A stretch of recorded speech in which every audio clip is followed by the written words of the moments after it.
Hi everyone, the Lone Wolf here. Welcome back to some Banished, and yeah, I'm giving you guys a quick update on my 12 by 13 town that's been growing quite nicely, and in fact I've managed to reach quite a few milestones, such as I have all the trade items available, so that's not bad.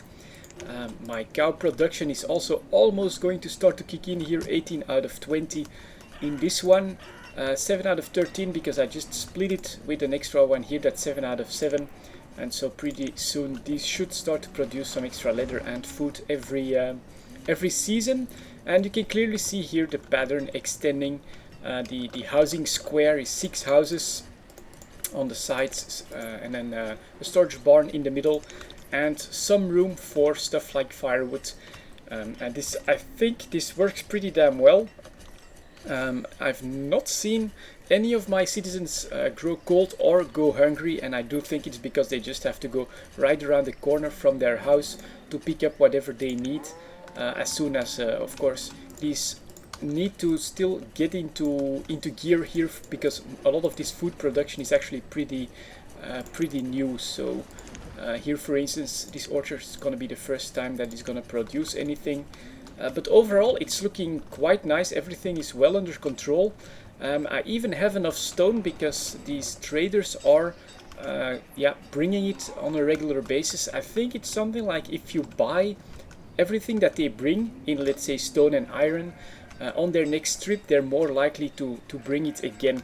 And that's also why you see that I've started building some stone roads as well around my town over here. Like this, completely surrounded 2 squares, and yeah, they can travel a lot faster here, bring stuff a lot faster. This gives them some more downtime, it's just better. And yeah, my health situation not bad, full 5 hearts, full 5 stars for happiness as well.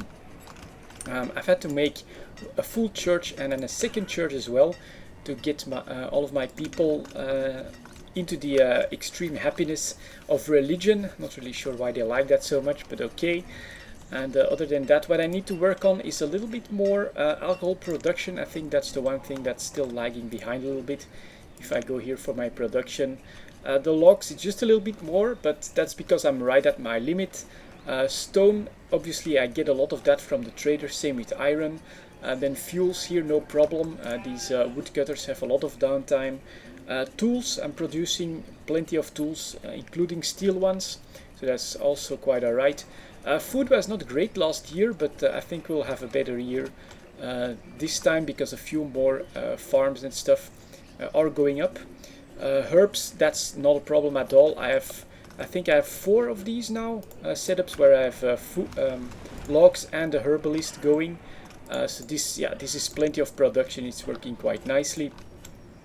Let's have a look here. Clothes, plenty of those, especially I think it's thanks to these sheep right here. Almost 100 wool and 1200 mutton every year, not bad. And then soon with this we'll be able to start making some extra warm coats and stuff like that as well, so that's looking quite good. And it's just the alcohol that's still lagging behind, but I'm working on that with for here, for instance, also another tavern with pears that have to come from these 2 orchards. And then over here I can start with the pattern again, increasing my population and my food production. I think it's working out quite nicely. You can see it's always one square where people live, and then completely surrounded with food production. And over here, for instance, I can also, well, actually I'm not going to put wheat there because I'm trying to switch it up so that 2 of the same kind of crops don't touch each other. And that should be better if they get something like diseases. And over here is production starting. Yeah, right here, a little bit of leather, a little bit of beef from just 7 cows in a pasture, but I think that should be able to keep population quite nicely. I also have 35 laborers, so yeah, 155 adults already, and I get everything going without needing all of them. So I can in fact ask them to clear this little sub-island here of resources. So that's some stone and some extra iron that they'll start bringing in. And yeah, with the extra stone, you know, just start building stone roads on your main avenues that are used the most, so that stuff gets brought a little bit more quickly. It's just very helpful. And other than that, I'm just slowly expanding here. I did decide to go for extra wood, although I didn't need it just yet. The reason for that is I prefer to stay well safe when it comes to wood and fuel. So I do have plenty of woodcutters and foresters' lodges that are producing for me. But as you can see, I can still expand quite nicely. In fact, I think I'm going to start right here with the houses. So I just have to take a quick look that I put them on the correct square, and it looks like that, and then one here as well. Then just add some extra roads here. That's a 15 that I need, and then a 14 up, and then a 15 this way, and that's another housing square that we're starting. After this we get another farm here and here. Maybe I get enough room here as well for full food production. And after that we can go down, fill all of this up. But yeah, this is working quite nicely. So it's inside the square, it's 12 high, 13 on the side. This allows me to build these housing units with their own storage facility. Surround that by farms. Just one worker on there does pretty good. You know, 750 production in 1 year is not bad at all. And this gives you plenty of room on your laborers. Everything is well under control. And over here, for instance, I'll be able to fill this up quite nicely as well with with extra housing. I think I'll continue the pattern. At some point I may have to consider a second quarry, but it's still at 86%, 90% for the mine and 83% for the other mine. So all of this is actually doing quite nicely, and the traders that come regularly do seem to bring in stone later on in the game, so you get the resources you need.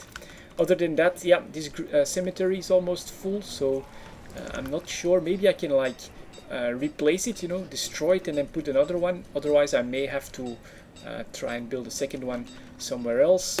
And over here in this town hall, it's one thing that I've not risked yet. It's when nomads arrive to allow them in the city. This does mean a nice big growth, but the one time that I tried it, a few years later, or maybe even the same year, they brought a disease into my city that was really problematic, and I only have one hospital, so I'm not really sure if I should risk it. Maybe if any of you guys have gone further in the game, if you can tell me if there's like an advantage to allowing nomads to come in the city. But personally I'm not seeing it. I think just allowing the town to grow organically with a setup that's well balanced and that gives you surplus in pretty much anything that you need, and then just find the right pattern seems to be working the best for me. And yeah, these two breeding grounds over here that allow me to seed all other pastures, I think that was a pretty good idea as well. But other than that, it's going quite well in this little town of Banished. And here we go, they get the nice late autumn rains. Hopefully they can bring all of this food inside. But well, actually it went down a little bit. I hit the 50,000 mark, and now I'm back down to 46,000. So I may have to increase production a little bit, got plenty of workers. So all of that is going to work out. But yeah, there you go guys, an update on this little town. Hopefully I'll be able to like fill the entire map with stuff. I think that would be pretty cool to see how far I can push this medium map. But this setup, this pattern is working quite nicely. Thank you very much for watching. I'll see you all next time.